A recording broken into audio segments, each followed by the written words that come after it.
So after all the Moorish invasion and the reconquest, right, to make everything Christian again, um, we have the exploration starting. Okay, so when it becomes a Christian kingdom, um, Queen Isabel of Castile sponsored the explorations of Christopher Columbus in the 1490s to find trade routes to Asia. The Moors and Jews were forced to convert to or immigrate, and Isabel expelled tens of thousands of people of Jewish faith.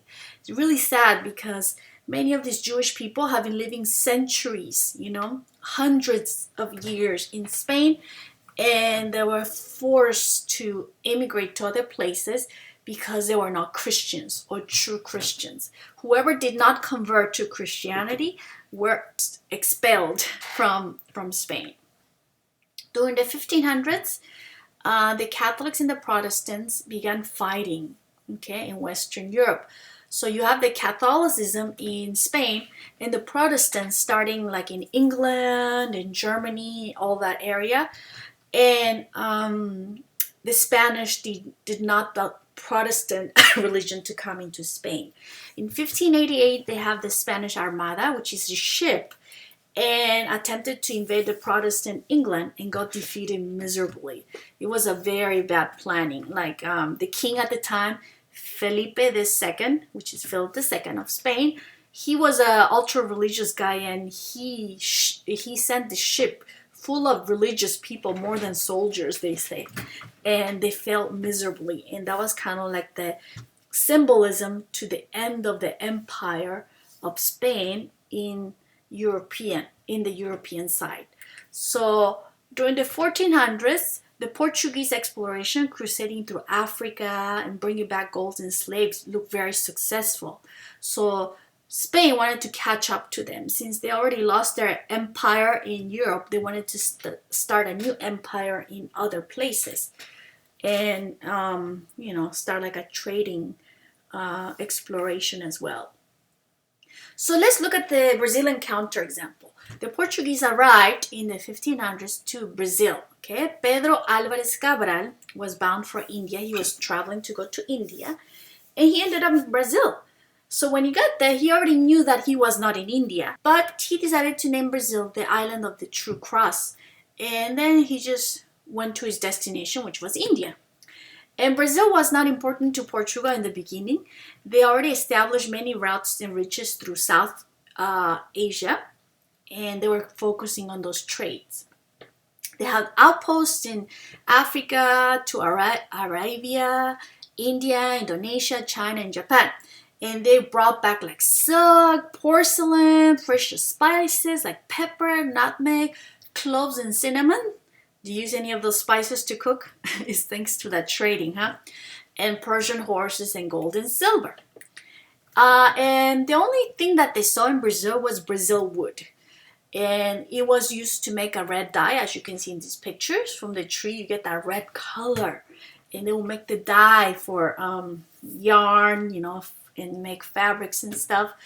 And the island of the True Cross was replaced with the name Brazil. So Jesuits came to Brazil to save souls, and the Tupi people who were living in Brazil did not have much that the Europeans wanted at first, so they just traded the Brazil wood for axes, steel axes. And the King of Portugal was busy with his Asian empire, but this is interesting, right? When the French start coming to Brazil in the 1530s, he made the claim of the lands of Tupi. And they start to plant sugar cane. And sugar becomes one of the big exports during the colonial times in Brazil. So Iberians did not want to do manual labor, obviously. And so they made the Tupi work, enslaving them and destroying their society. But Tupi people they did not have social stratification. So they were not used to, they had an egalitarian society. So they were not used to, somebody telling them what to do. And when they were not supervised, they said they escaped into the woodlands. They would just disappear. And the king parceled out enormous slices of land in the coastline to wealthy individuals called captains, who promised to colonize in his name. But most of the captaincies failed, and we'll learn in more details as we go into the colonial period. In the mid 1540s, a lot of rebellions rose. The Tupinamba, which is a subgroup of the Tupi, you will see they rose against the Portuguese. And in 1548, the king appointed a governor and built the city of Salvador, also called Bahia. And the next half century, the Tupinamba vanished from the area of the sugar plantation. They say that diseases really killed many of these natives. Diseases brought by the Portuguese and the Spanish in the Americas. And to replace them, the Portuguese brought slaves from Africa by the 1600s. And the surviving Tupinamba, they said that many of them just fled into the woods, and many intermarried with other groups, and gradually the group disappeared. So Africa and the slave trade. In several parts of Latin America, African slaves replaced indigenous laborers by the 1600s. And this happened a lot in the Caribbean area, as you can see, and also Brazil. And on the African coast, Portuguese established trading centers, silk, linens, like brass kettles, rum, tobacco, guns, and gunpowder, and bars of iron for metalworking. And the African traders brought a long line of slaves chained by the neck for trading. It's really sad, as you can see in these pictures, how they were brought by ships in very horrible conditions. They will pack them into slave ships where 15 to 20% of them died in this trip. And they supplied slaves to Spanish Americas as well as Brazil.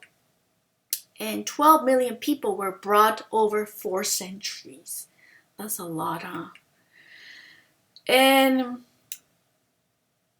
when we talk about the fall of Mexico and the Mexican Empire, what happened here? In 1519, when they first set foot in Mexico, the Spaniards already knew of the Americas. Columbus made a landfall in Hispaniola, which is Haiti and Dominican Republic today, in Cuba. And the semi-sedentary people, Arawak, began trading but later enslaved. Diseases and abuse killed the indigenous people and they were replaced by the African slaves.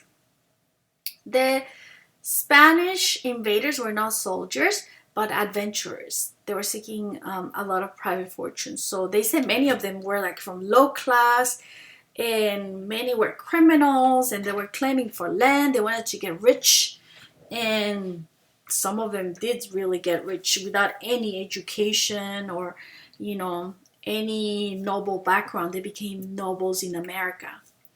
It was so full that the newcomers had to explore the coast of Central and South America and cross Panama and found the Pacific Ocean. So you will see people spreading more inland to explore. By the time Hernán Cortés found the Aztec Empire, he had been dealing with indigenous Americans for about 15 years. So the fall of the Aztec Empire, you will see Hernán Cortés knew what was happening, whereas Mexica leaders didn't. The story says that Moctezuma suspected the Spaniards were gods from the Aztec mythology, that Cortés was Quetzalcoatl, a white-skinned deity from, coming and was foretold in a prophecy, the plumed serpent. And according to the author, that's what they believe, right? But according to the author, he says that this is incorrect because he says that the story originated many decades after the arrival of the Spaniards. However, the Spaniards did bring things that the Aztecs didn't have. Like they brought the sail ships, attack dogs, they brought huge horses, cannons, steel blades, and body armor, which really helped them to their advantage. Quetzalcoatl is a feather serpent as depicted in the Aztec manuscript painting, and they thought, Hernando Cortés was that deity, right? And they called the Spaniards Teul in Nahuatl, meaning Dios or God. It would be used for spirit or demon, and they implied that they had a superpower. Once Cortés and his expedition was welcomed into Tenochtitlan, they took Moctezuma hostage, of course. And by the middle of 1521, they had smallpox, and indigenous allies helped Cortés. So the empire had many enemies, smaller groups outside who really, really hated the empire leader and all that. And Cortés was able to get help from them as allies. And also the diseases that the Spaniards brought from Europe really helped to kill the mass populations. At one point, Cortés massacred 10 times their number in a few hours at the Aztec tributary city of Cholula.